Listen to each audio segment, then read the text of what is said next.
আসসালামু আলাইকুম, সবাই কেমন আছেন? আশা করি ভালো আছেন। তো আমি আজকে আবার নিয়ে আসলাম আপনাদের জন্য একটা ছোটোখাটো ব্লগ ভিডিও।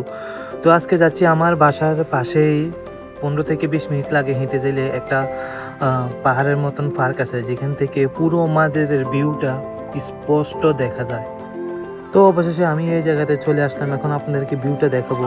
এই পার্কটি মাদ্রিদের সবচেয়ে ভিউ পয়েন্টগুলোর মধ্যে এটি অন্যতম একটি ভিউ পয়েন্ট।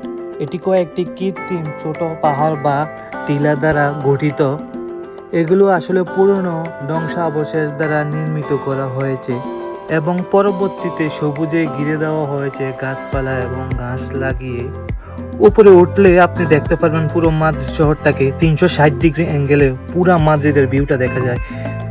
আর এখানে দেখতে পাচ্ছেন সবাই সবার প্রিয় মানুষকে নিয়ে এসে এখানে সময় কাটাচ্ছে। কত সুন্দর প্রকৃতি, শান্ত, এবং কি এখান থেকে সবচেয়ে সুন্দর যেটা দেখা যায় সূর্যাস্ত যাওয়ার সময় যে ভিউটা দেখা যায়, এটা সবচেয়ে বেস্ট। তো যারা বাঙালি আছেন তারা তাদের পরিবারকে নিয়ে এখানে এসে একটা সুন্দর সময় উপভোগ করতে পারবেন। এটা হচ্ছে পার্কে দে সেরো টিউপিউ।